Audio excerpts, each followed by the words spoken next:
The telegram arrived on a Tuesday morning in March 1883, bringing news that would transform Rebecca Vale's life from comfortable Boston society into something far more dangerous.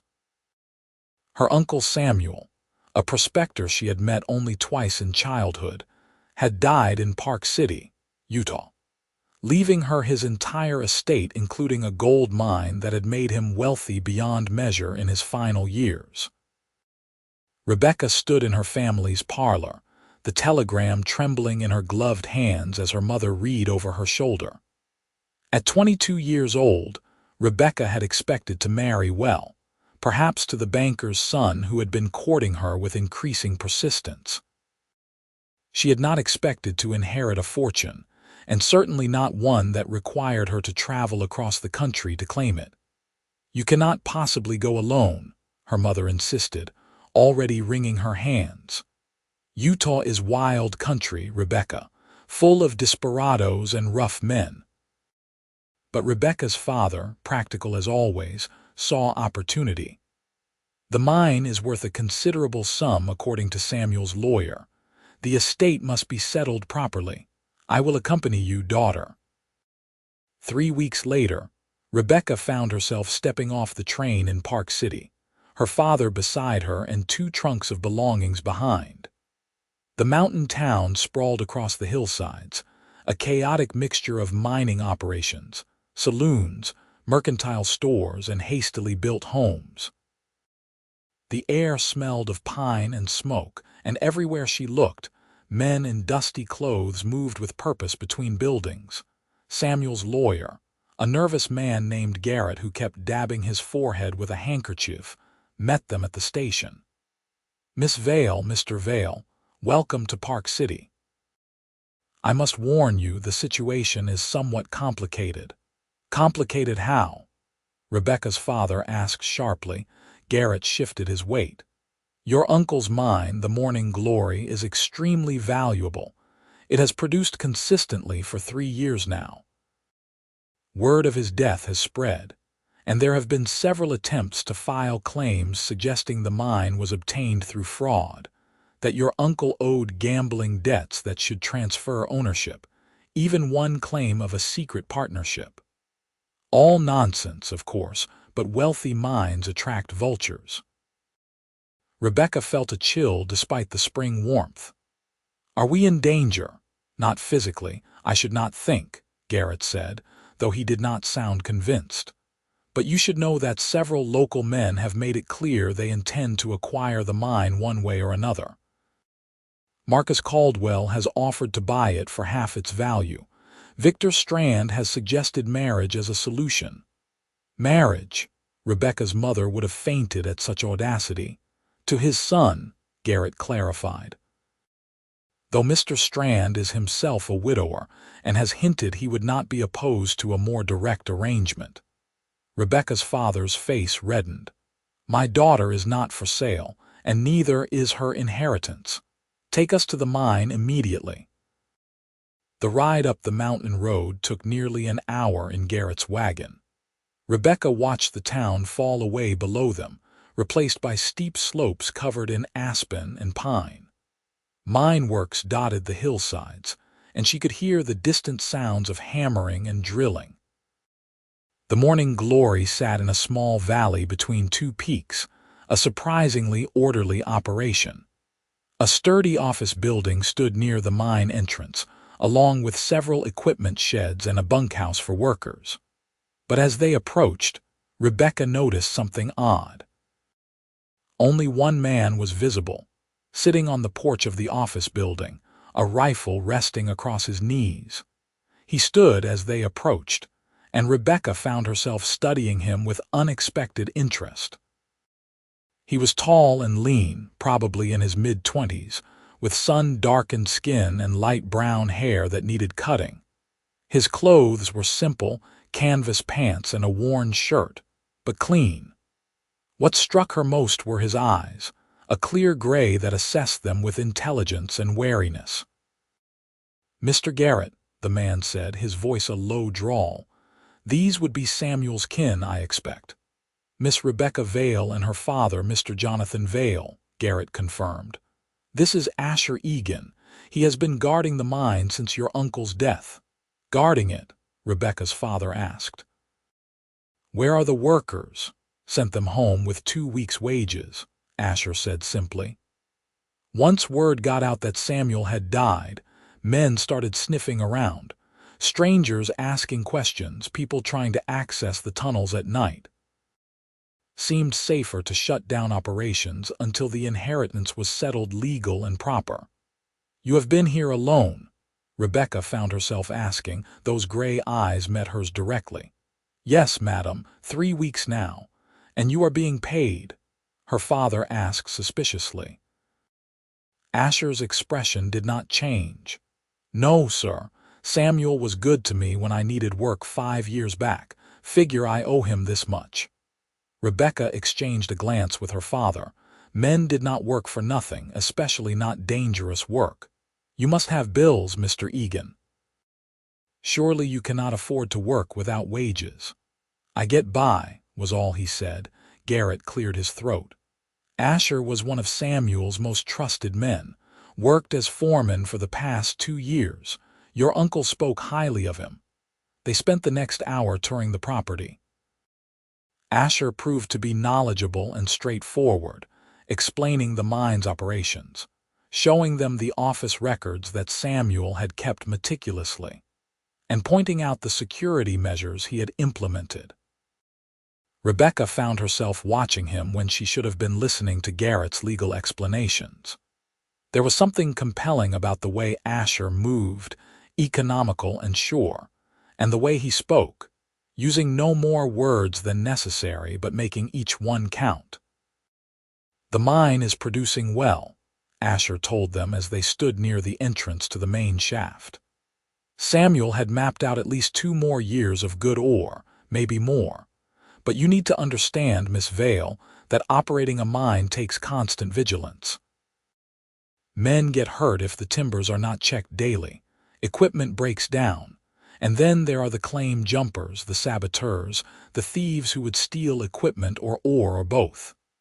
"Are you trying to frighten my daughter?" Rebecca's father asked coldly.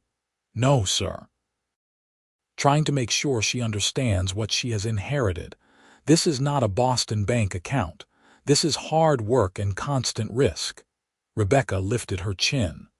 "I am not afraid of hard work, Mr. Egan." Something that might have been respect flickered in those gray eyes. "Good to know, madam." That evening, back in Park City, Rebecca and her father took rooms at the Silver King Hotel, the finest establishment in town. Over dinner in the hotel restaurant, her father laid out his thoughts. "We should sell," he said flatly. "Even at a reduced price, the mine would set you up comfortably for life.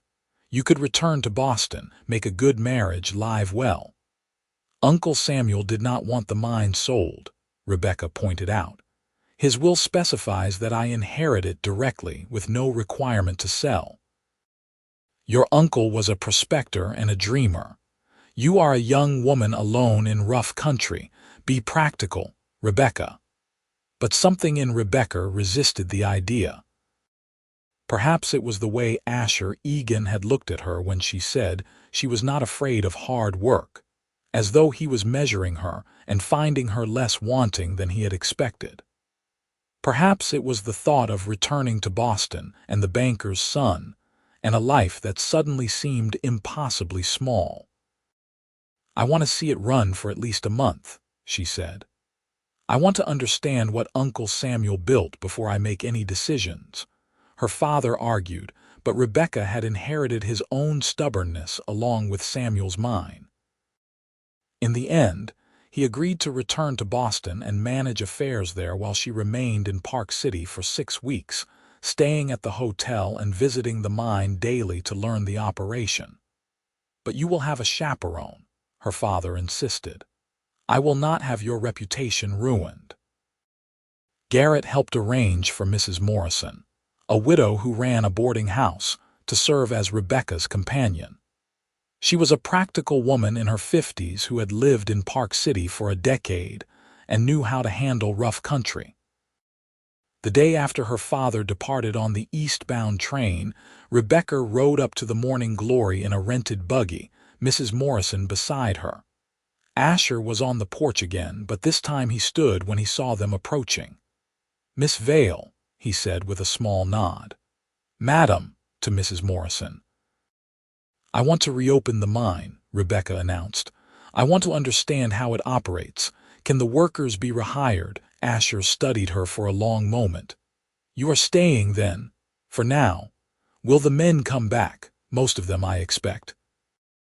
"They are good workers, and jobs are not always easy to find." He paused. "But you should know that reopening means more risk. Right now, with the mine shut down, most of the opportunists have moved on to other schemes. Once we are operating again, the pressure will return." "What kind of pressure?" Mrs. Morrison asked sharply. "Marcus Caldwell owns 3 mines in the area.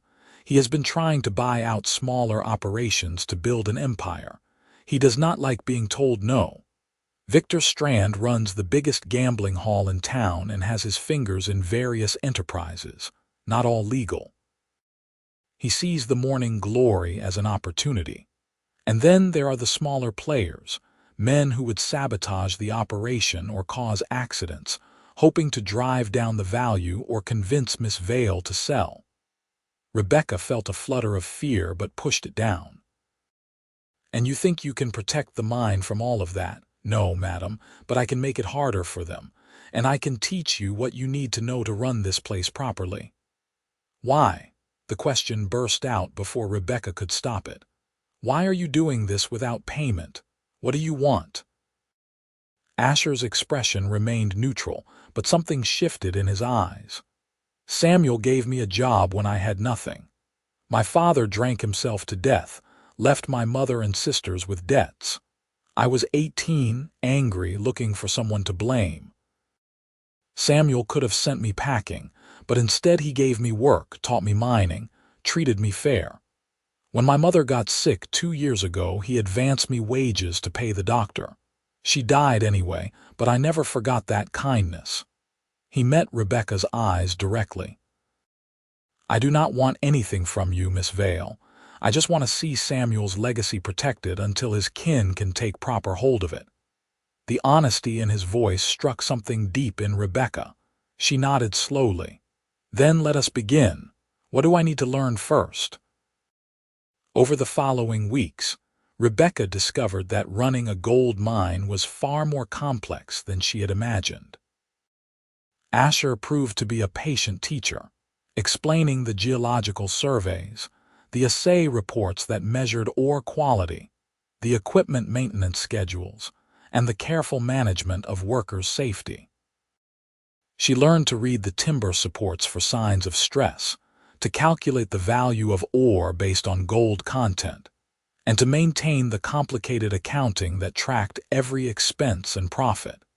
The workers returned gradually, and Rebecca made a point of learning each man's name and role. There was old Tom, who had been mining since the California rush, young Billy, who sent every penny home to his family in Missouri, and the Chen brothers, who worked harder than anyone and spoke little English but understood mining in their bones. Mrs. Morrison proved invaluable, not just as a chaperone, but as a source of information about Park City society and politics. She explained who could be trusted, who had questionable reputations, and how to navigate the complex social structures of a mining town.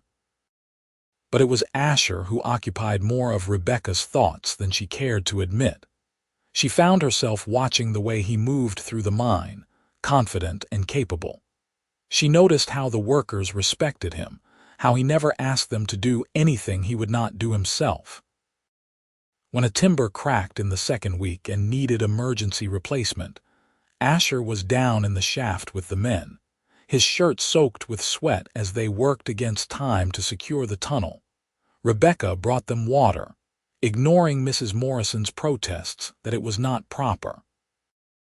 When Asher emerged, dirt-streaked and exhausted, he took the dipper from her hand and their fingers touched briefly.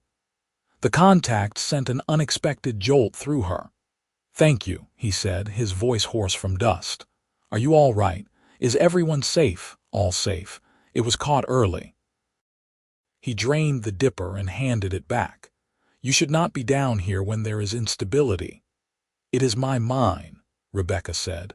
"I will not ask men to risk themselves while I hide in the office." Something like a smile touched his mouth, there and gone in an instant. Samuel would have liked that.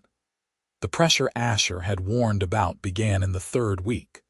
Marcus Caldwell himself rode up to the mine one afternoon, a man in his 50s with steel gray hair and expensive clothes that looked out of place in the mountain setting. He brought 2 men with him, both armed. Rebecca received him in the office, Mrs. Morrison present as always. Asher stood outside the door, close enough to hear everything. "Miss Vale," Caldwell began, his voice smooth as oil, "I wanted to pay my respects and offer my condolences on your uncle's passing. Samuel was a formidable man." "Thank you, Mr. Caldwell. I also wanted to reiterate my offer to purchase the Morning Glory. I understand mining is not a business for a young woman from the East. I would be willing to raise my previous offer by 10%. Rebecca kept her expression neutral. "The mine is not for sale." Caldwell's smile did not reach his eyes. "Miss Vale, please understand that operating a mine requires experience and resources. There are many things that can go wrong. Accidents happen. Equipment fails. Men can be unpredictable." The threat was barely veiled. Mrs. Morrison stiffened beside her, but Rebecca forced herself to remain calm. "Are you threatening me, Mr. Caldwell?" "Not at all," he said smoothly. "Simply pointing out realities. However, I notice you have Asher Egan working for you. That is unfortunate." "Why is that unfortunate?" "Asher and my son had a disagreement some years back. There is bad blood between my family and that young man. It creates complications."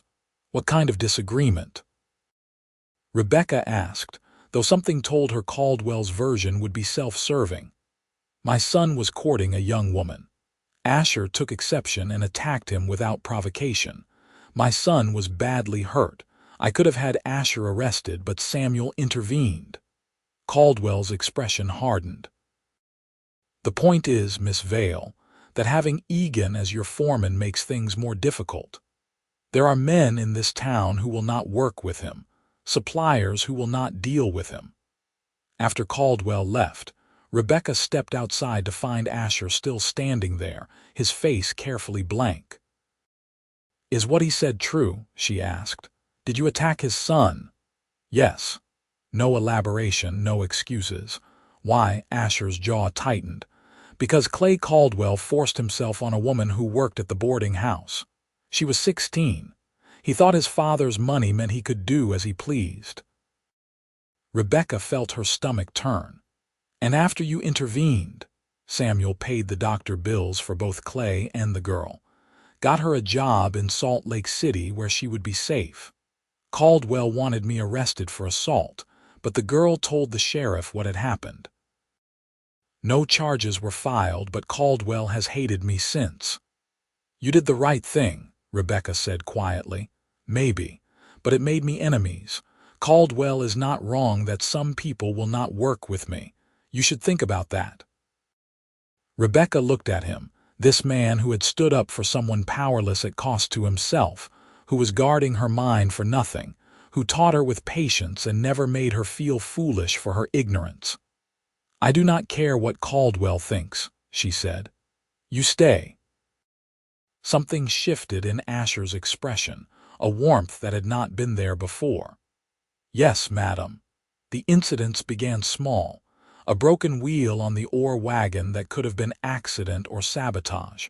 Tools that went missing and turned up in odd places. But in the 4th week, things escalated.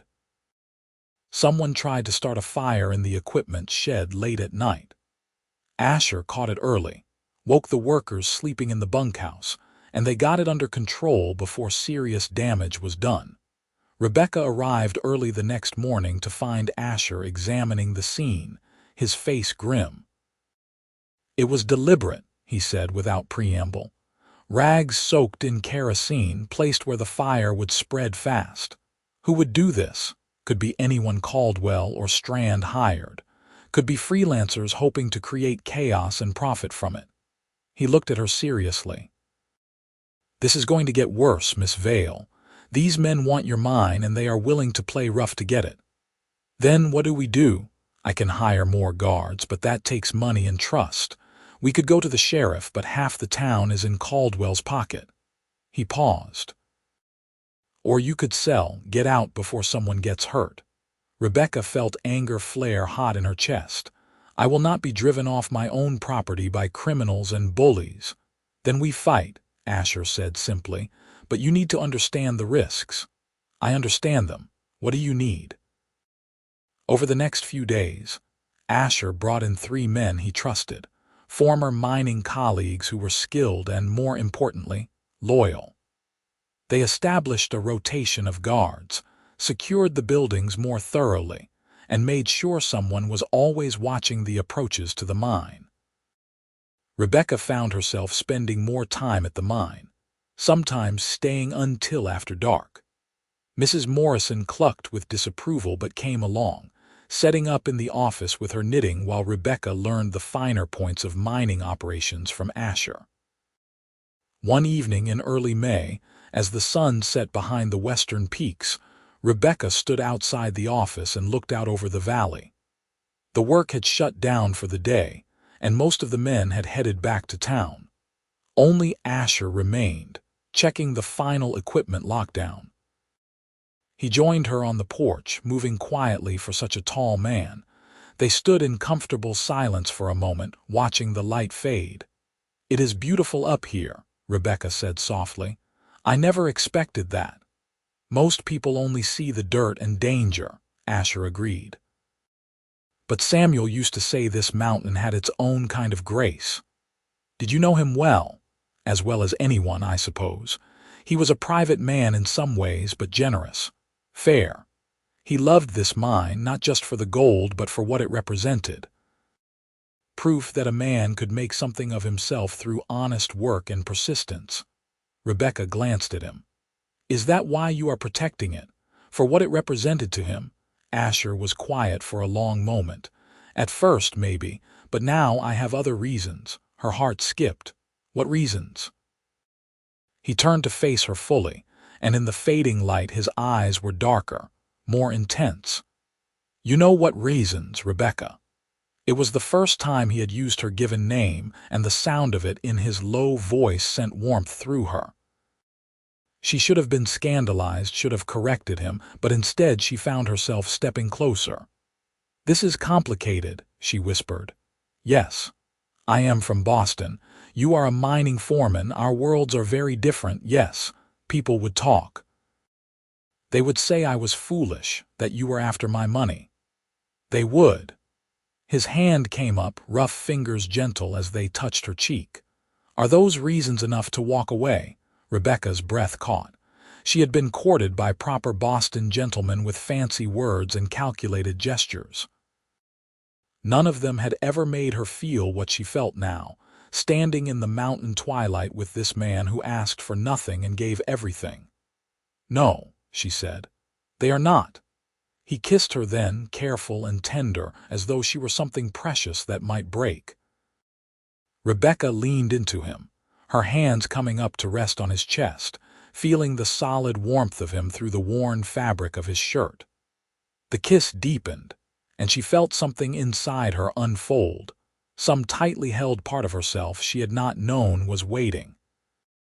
When they finally drew apart, Asher rested his forehead against hers. "This changes things. I know. Caldwell and Strand will use it against you. They will say I am manipulating you, stealing the mine through romance instead of force. Let them say it. I know the truth. Rebecca."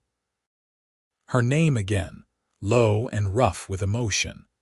"I have nothing to offer you but hard work and uncertain prospects. You deserve so much more." She pulled back enough to look into his eyes. "You are offering me honesty, loyalty, and something real. That is more than most men offer." A sound from down the road made them both tense. Asher's hand went to the gun at his hip as two riders approached in the gathering dusk. Rebecca recognized one as the sheriff, a heavy-set man named Porter. The other was Victor Strand, sharp-featured and impeccably dressed even for riding. "Miss Vale," the sheriff called as they dismounted. "Mr. Strand has brought some concerns to my attention." "What concerns?" Rebecca asked, deliberately stepping away from Asher to maintain propriety. Strand's smile was cold.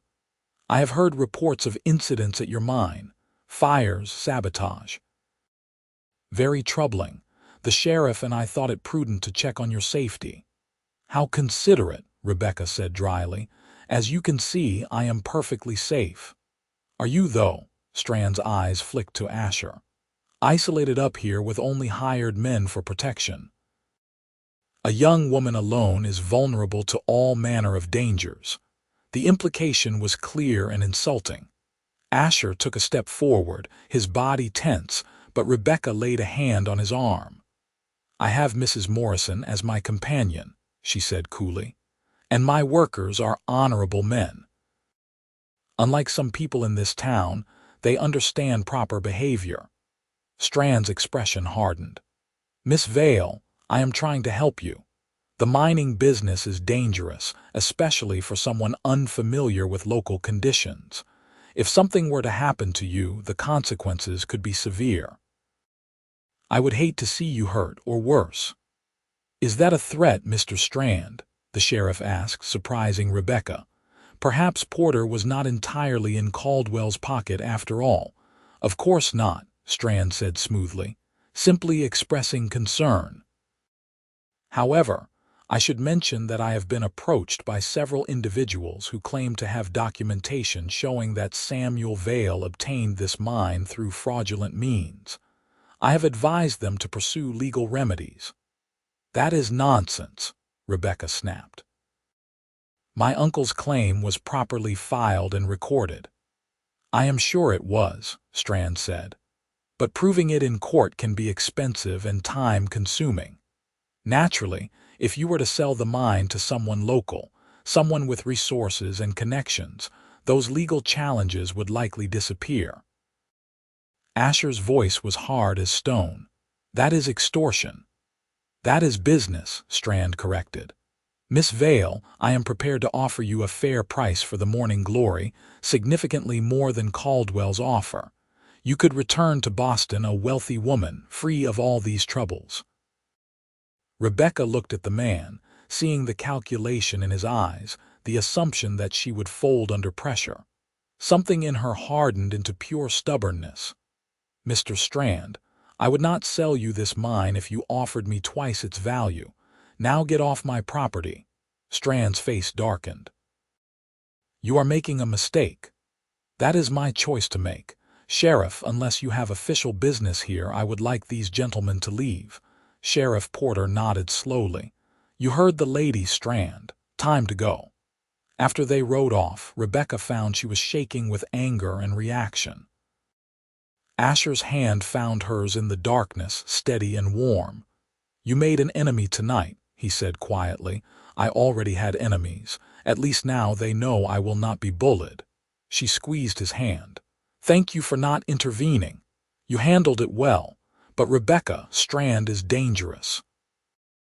More dangerous than Caldwell because he operates outside the law. We need to be more careful." The next morning brought fresh trouble.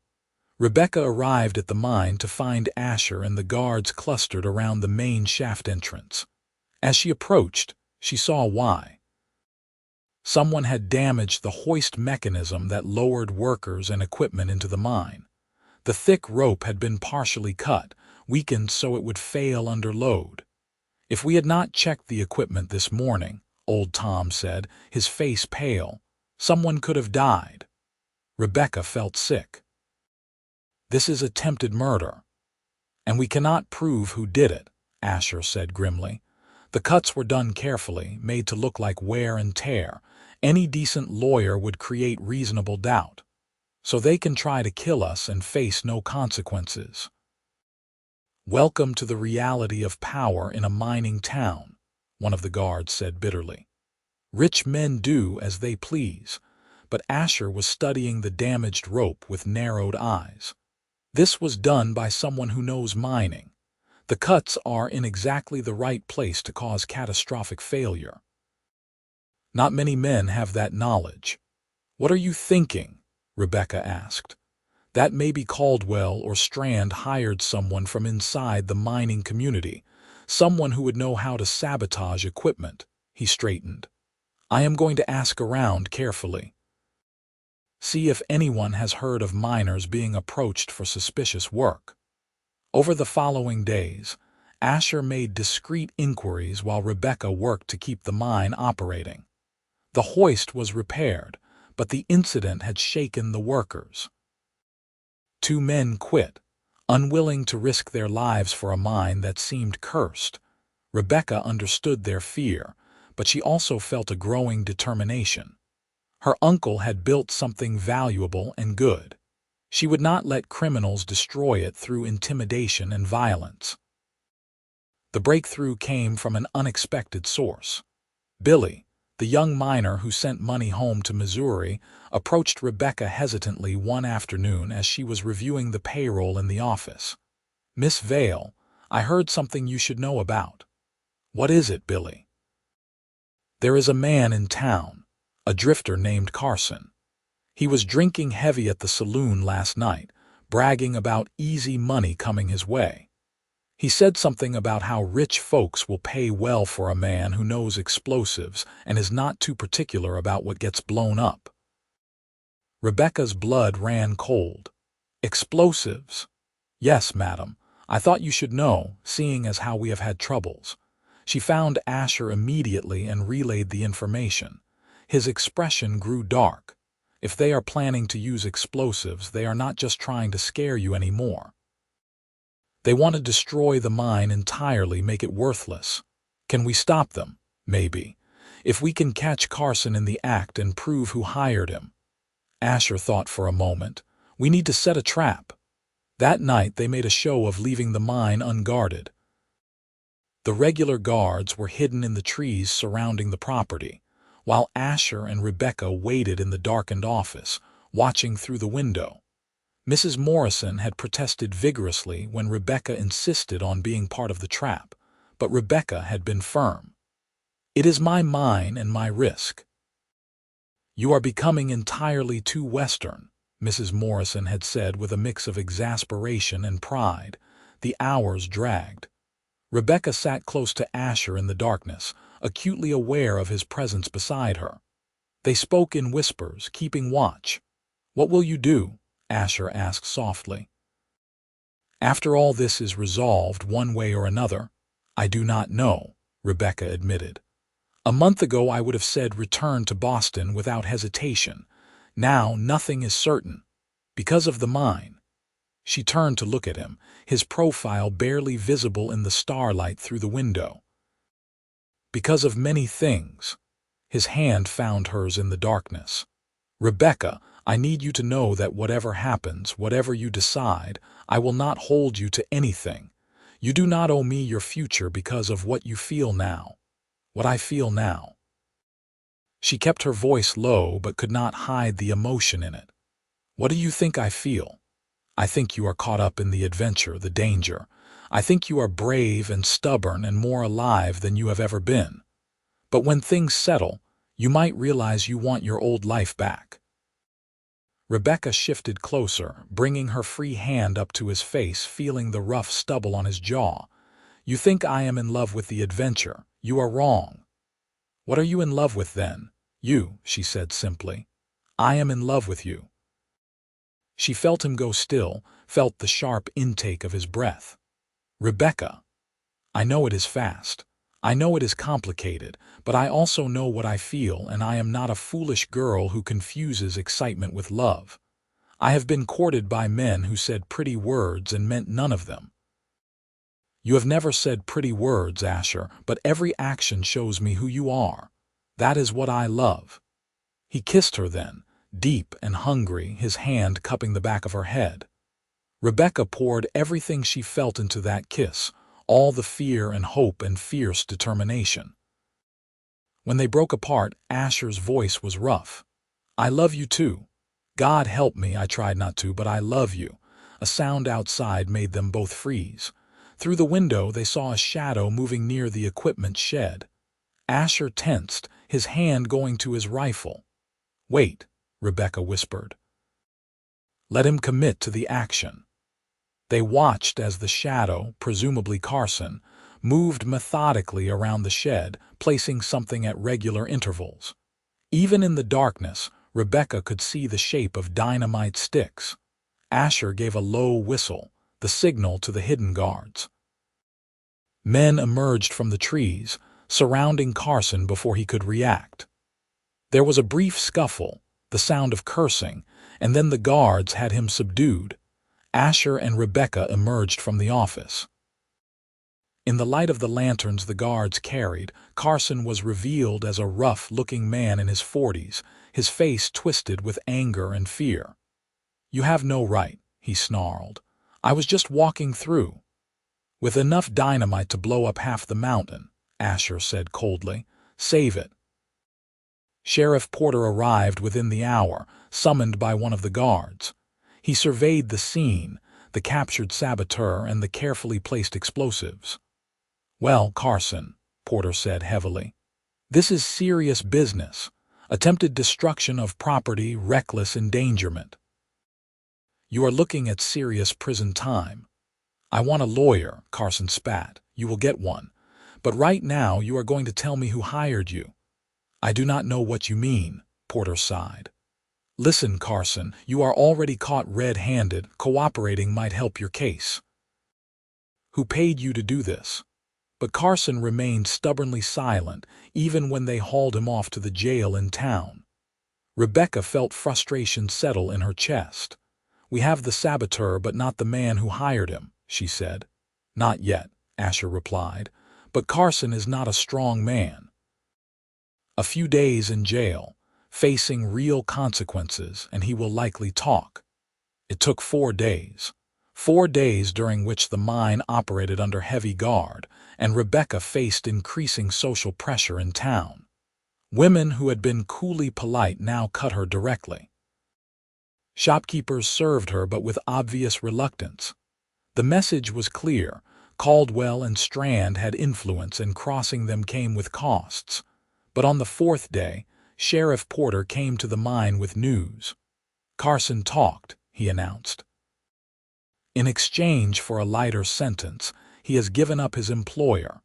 Victor Strand paid him $500 to destroy the Morning Glory." Rebecca felt vindication surge through her. "Can you arrest Strand?" "Already did." "He is denying everything, of course, claims Carson is lying to save himself. It will be his word against Carson's in court." Porter looked uncomfortable. "Miss Vale, you should know that Strand has resources. He can afford the best lawyers. This trial could drag on for months, maybe longer." "I do not care how long it takes," Rebecca said firmly. "I want him prosecuted." The trial, when it finally began in late June, became the talk of Park City. The small courtroom was packed every day, with people standing in the back and crowding outside the windows to hear the proceedings. Victor Strand's lawyers were indeed skilled, attacking Carson's character, suggesting he was a known criminal and liar.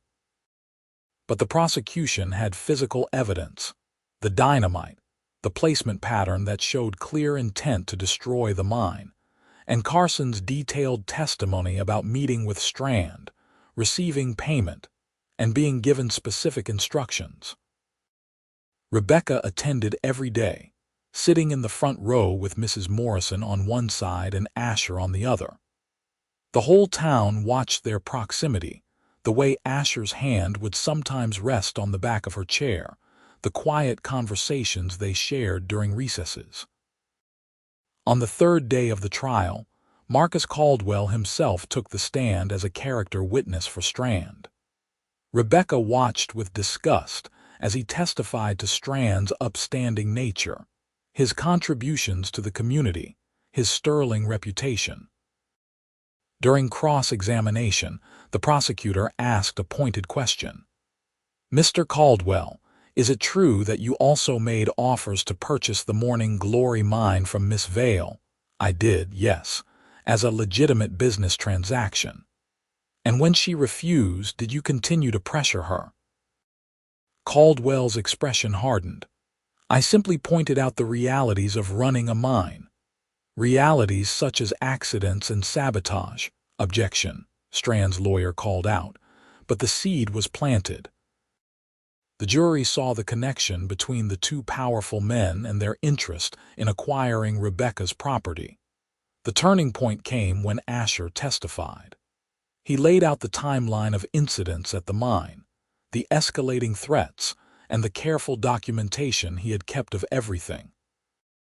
He spoke plainly and factually, his credibility evident. During cross-examination, Strand's lawyer tried to attack him. "Mr. Egan, is it true that you are romantically involved with Miss Vale?" "Yes," Asher said calmly. A murmur went through the courtroom. The lawyer smiled. "So you have a vested interest in seeing my client convicted, as it would eliminate a rival for the mine." "I have no interest in the mine," Asher said clearly. "I have worked there for 5 years and never asked for ownership or partnership. My interest is in seeing justice done and protecting the woman I love from criminals like your client." The simplicity and directness of his words seemed to resonate with the jury. Rebecca felt tears sting her eyes. The verdict came down after 2 days of deliberation. Guilty on all counts. Strand was sentenced to 5 years in prison and Carson to 3. The courtroom erupted in noise, some people cheering, others protesting. Rebecca felt the tension that had been coiling in her chest for weeks finally release. It was over. The mine was safe. Outside the courthouse, Marcus Caldwell intercepted them, his face tight with anger. "You have made powerful enemies, Miss Vale," he said coldly. "This is not over." But before Rebecca could respond, Sheriff Porter stepped between them. "Mr. Caldwell, I would be very careful about making threats. The judge is still inside, and I am sure he would be interested to know about any attempts at intimidation." Caldwell glared but said nothing more, turning on his heel and stalking away. That evening, Rebecca and Asher rode up to the mine together. Mrs. Morrison had tactfully decided to spend the evening with friends in town, giving them privacy. The summer sun was setting, painting the mountains in shades of gold and crimson. They sat on the office porch close together, watching the light fade. "What happens now?" Asher asked quietly. Rebecca leaned her head on his shoulder. "Now we run the mine properly without fear of sabotage and threats. Now we build something lasting. He turned to look at her. She met his eyes. "I want you to be my partner, Asher, not just foreman but true partner, equal ownership." He shook his head immediately. "Rebecca, no, I cannot accept that." "Why not? You have protected this mine, risked yourself for it. You know the operation better than anyone. You have earned it." "I did not do any of that to earn ownership. I did it because it was right and because I love you." "And I love you," Rebecca said, "which is exactly why I want you as my partner in this and in everything else." She took his hand. "Marry me, Asher." He stared at her, clearly shocked. "Rebecca, I know it is not how things are usually done," the woman proposing, "but nothing about our situation has been usual. I am asking you to be my husband, my partner, my equal in all things. Will you say yes?" For a long moment he did not speak, just looked at her with those clear gray eyes that saw right through to her soul. Then he smiled, a true smile that transformed his usually serious face. "Yes," he said. "God help me, yes." They married in August in a simple ceremony at the small church in Park City. Mrs. Morrison stood up with Rebecca, and old Tom stood with Asher.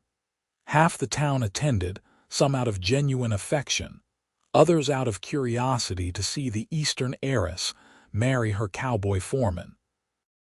Rebecca wore a simple cream-colored dress, and Asher wore his best clothes, still humble but clean and well-fitted. When they exchanged vows, Rebecca felt a certainty she had never experienced before. This was right. This was where she was meant to be. The reception was held at the Silver King Hotel, and to Rebecca's surprise, Sheriff Porter gave a toast wishing them well. Even some of the townsfolk who had been cool to her warmed up, seeing that she was committed to staying and being part of the community. That night, in the small house they had rented on the edge of town, Asher carried Rebecca over the threshold. She laughed, delighted by the traditional gesture from her usually practical husband. "You are full of surprises, Mr. Egan," she said as he set her down. "I aim to keep you interested, Mrs. Egan," he replied, pulling her close. Their wedding night was tender and passionate, a discovery of each other that left Rebecca breathless and amazed. Asher was gentle but intense, and Rebecca found a freedom in his arms she had never known existed. This was what marriage should be, she thought as she lay against his chest afterward, feeling his heartbeat under her hand. Partnership and passion, respect and desire, all bound together in love. The following month settled into a rhythm. Rebecca and Asher ran the Morning Glory together, both in title and in practice.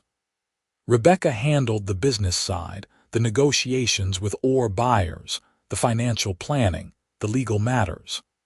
Asher managed the operations, the workers, the equipment, the constant physical demands of mining. They made a formidable team. The mine prospered under their joint management, producing consistently and safely. Rebecca earned a grudging respect from other mine owners, proving that a woman could indeed run a mining operation successfully. In October, Marcus Caldwell approached them at the assay office in town. His face was carefully neutral. "Mrs. Egan," he said formally.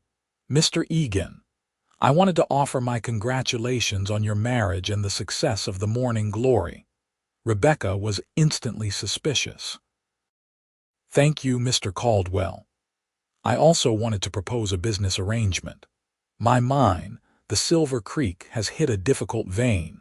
My geologist is uncertain how to proceed. Your husband has a reputation for understanding complex geology. I would like to hire him as a consultant." Asher's expression was skeptical. "Why would you come to me?" "Because pride is expensive and stubbornness more so. You are good at what you do, Egan. I need expertise and you have it. I am prepared to pay well." Rebecca and Asher exchanged glances. "We will discuss it and let you know," Rebecca said. That evening they talked it over.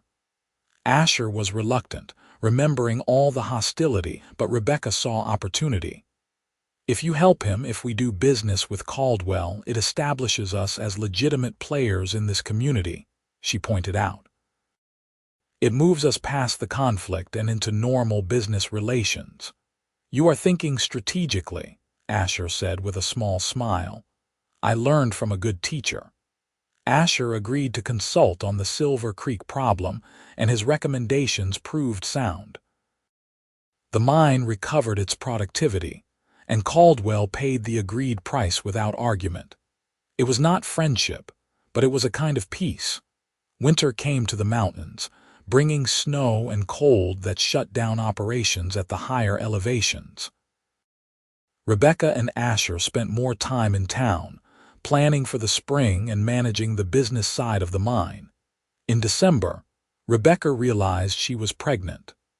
She told Asher on Christmas Eve, watching his face transform from shock to wonder to fierce joy.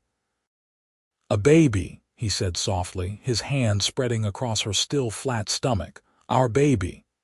"Are you happy?" Rebecca asked, though she could see the answer in his eyes. "Happy does not begin to cover it." He kissed her softly.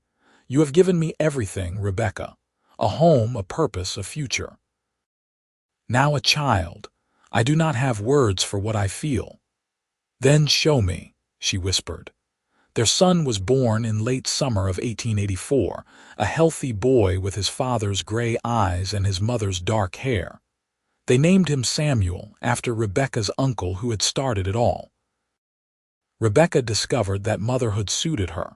She loved the weight of her baby in her arms, the fierce protectiveness she felt, the way Asher looked at their son with such wonder and tenderness. Mrs. Morrison became a doting grandmother figure, helping Rebecca navigate the challenges of caring for an infant while still managing the mine. Asher proved to be a devoted father. Rebecca often found him in the nursery late at night, holding Samuel, speaking to him in low tones about mining and mountains, and all the things they would do together when he was older. "You are going to spoil him," Rebecca said one night, leaning in the doorway and watching them. "He is worth spoiling," Asher replied, not looking up from his son's face. "Besides, he needs to know he is loved." Rebecca understood what he was not saying. Asher's own father had been absent in all the ways that mattered, lost to drink and bitterness. He was determined to be different, to give his son what he himself had never had. The years that followed were good ones. The Morning Glory continued to produce, and Rebecca and Asher diversified, investing in other ventures around Park City. They bought property in town, helped fund the construction of a new school, and became respected members of the community. In 1886, Rebecca gave birth to their second child, a daughter they named Clara. She had Rebecca's determination and Asher's quiet strength, evident even as a baby.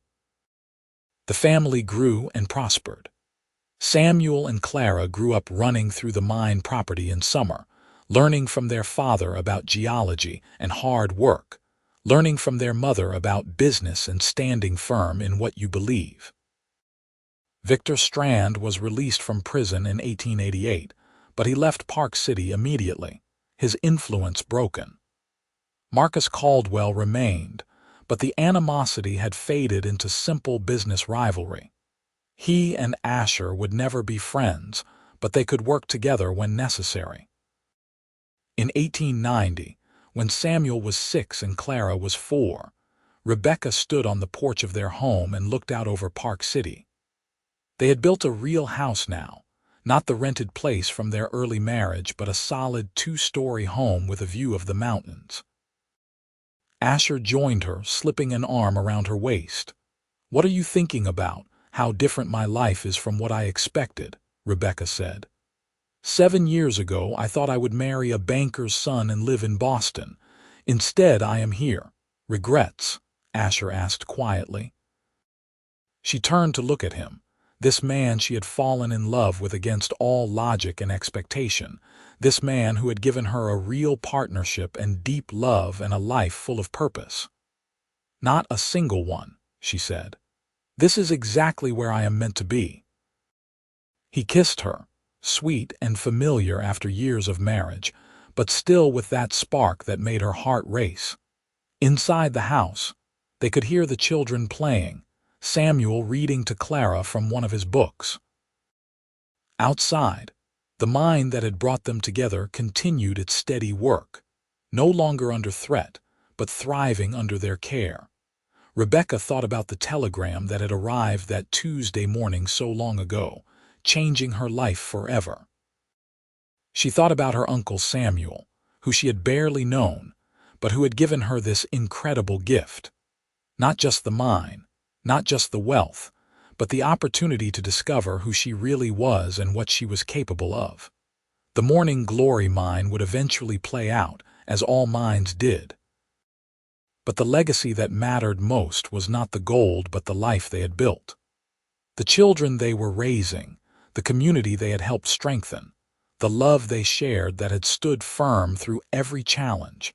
As autumn arrived in 1891, Rebecca and Asher made a decision. The mine was still profitable, but they had extracted a significant portion of the accessible ore.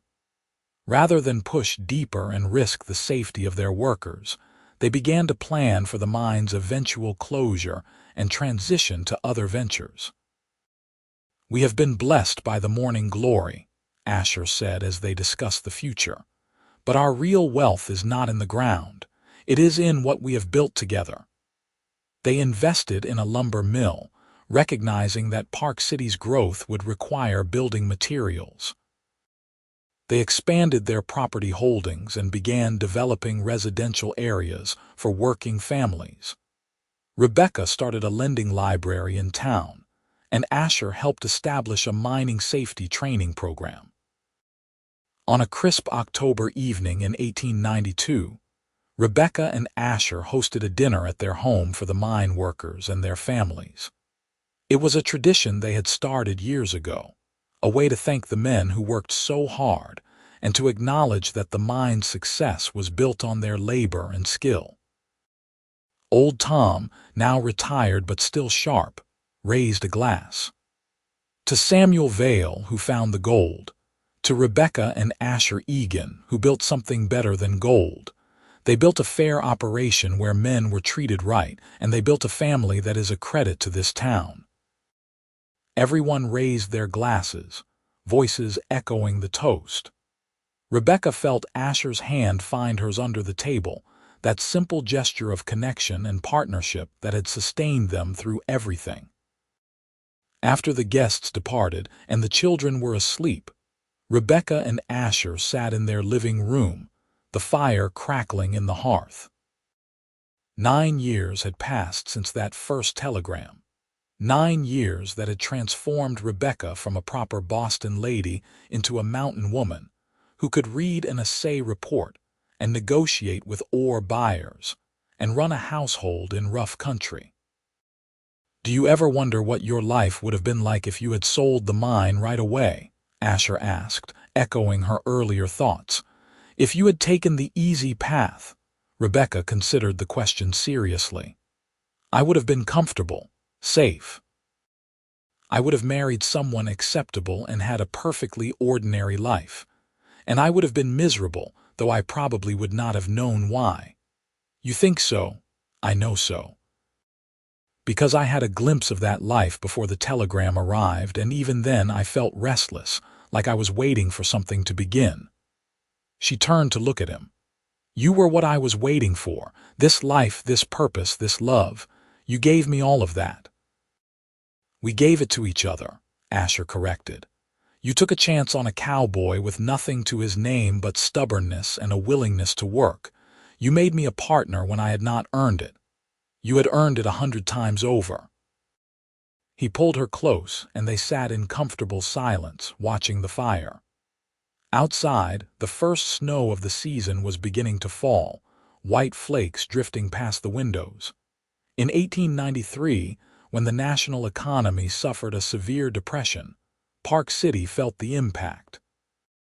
Silver prices collapsed and many mines closed.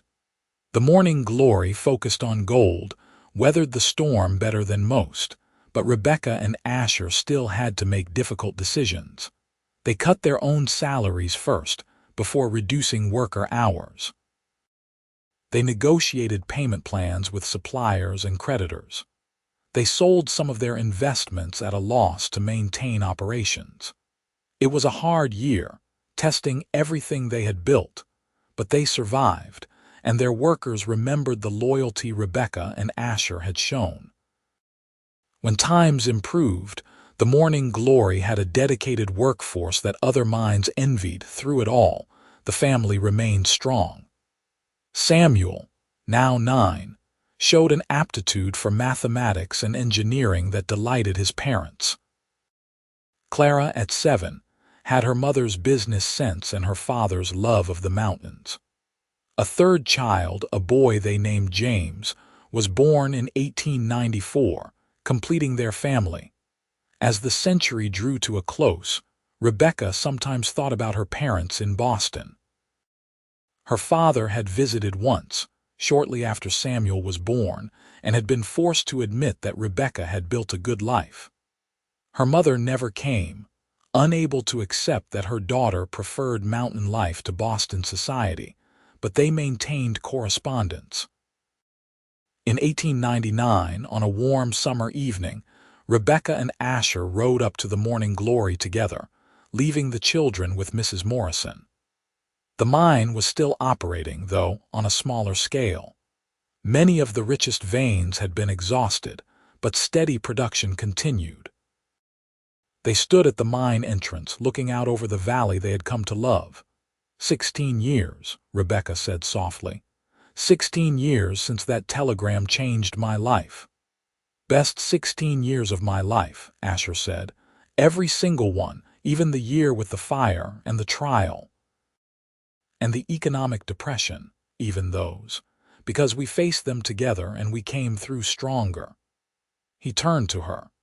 You know, when I first saw you step out of that wagon, this proper Boston lady in fancy clothes, I thought you would last maybe a week before running back east. Rebecca laughed. What changed your mind? You did. Every day you showed me you were stronger than you looked, tougher, more determined. And somewhere along the way I stopped seeing the Boston lady and started seeing the woman who would become my partner in everything. I love you, Rebecca said, the words as true now as the first time she had spoken them. I will love you until my last breath and beyond. And I love you, Asher replied, pulling her into his arms. My stubborn, brilliant, beautiful wife. They kissed as the sun set behind the mountains. Two people who had defied expectations and built something lasting out of gold and grit and love. The new century arrived, bringing changes to Park City and the mining industry. Rebecca and Asher adapted as they always had. They eventually closed the Morning Glory in 1902, after nearly 20 years of operation, having extracted all the economically viable ore. But by then, their other investments had flourished, and the mine's closure was a planned transition rather than a disaster. They held a final celebration at the mine, inviting everyone who had ever worked there. It was both a wake and a tribute, mourning the end of an era while celebrating what they had accomplished together. Samuel, now 18 and preparing to attend the Colorado School of Mines, gave a speech honoring his parents and the workers who had made the Morning Glory a success. Rebecca watched her son, tall and confident, and felt pride swell in her chest. After the ceremony, as the last workers departed, Rebecca and Asher walked through the empty office one final time. The desk where she had learned to read assay reports, the filing cabinets holding years of meticulous records, the windows looking out over the valley. No regrets. Asher asked, echoing a question from years before. Not one, Rebecca confirmed. This mine gave us everything that mattered. Now it is time to let it rest. They locked the office door and walked to their wagon. As they drove down the mountain road, Rebecca looked back once at the Morning Glory, the place where she had found her strength, her purpose, and her love. The years continued to pass with the gentle rhythm of a life well lived. Samuel graduated from the School of Mines and returned to Park City to work in mining safety and engineering. Clara married a lawyer from Salt Lake City, a good man who treated her as an equal partner. James, the youngest, became a teacher, passionate about education and helping the next generation. Rebecca and Asher watched their children build their own lives with satisfaction. They had given them a strong foundation, love and education, and the understanding that hard work and integrity mattered more than wealth or status. In 1910, on their 26th wedding anniversary, Asher surprised Rebecca with a trip back to the Morning Glory. The buildings were weathered now, the equipment long since sold or salvaged, but the mine entrance remained, a dark opening into the mountain that had given them so much. They stood hand in hand, both of them graying now but still strong, still partners in every sense. You remember the night we were waiting for Carson? Asher asked. When you told me you loved me, of course. I was terrified you would not feel the same. I was terrified you would realize I was not good enough for you." Rebecca turned to him, this man who had been her rock for over a quarter-century. "You are the best man I have ever known, Asher Egan. The best husband, the best father, the best partner. You are everything." He kissed her, gentle and sweet, the kiss of long married love that had only deepened with time. As they rode back to town in the fading light, Rebecca reflected on the unexpected journey her life had taken. She had inherited a gold mine that every man wanted to steal, and one cowboy had guarded it for nothing. But the real treasure had not been the gold in the mountain. It had been the love they had built, the family they had raised, and the life they had shared. The seasons turned, and Rebecca and Asher grew older together with grace. They became grandparents, delighting in Samuel's children and Clara's children, passing on stories of the old days when Park City was wild and mining was king. In 1915, on a crisp autumn day much like the ones they had loved throughout their marriage, Asher suffered a heart attack while working in their garden.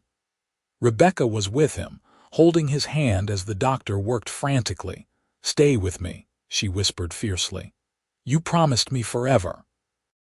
Asher's eyes found hers, still that clear gray despite the decades. "Forever is not over yet," he managed to say. He survived, but the doctor was firm. No more physical labor, plenty of rest, careful living. Asher chafed at the restrictions, but Rebecca was merciless in enforcing them. "I did not spend 30 years building a life with you to lose you now," she said firmly. "You will do as the doctor says." "Yes, madam," Asher replied with a small smile that reminded her of the young foreman who had first stolen her heart. They adapted to this new phase of life. Asher spent his days advising on mining safety from home, writing articles for technical journals, and spending long hours with his grandchildren, teaching them about geology and persistence and doing right by others. Rebecca continued to manage their investments and properties, though she delegated more to Samuel and Clara. She also began writing down their story, wanting future generations to understand how they had built their legacy.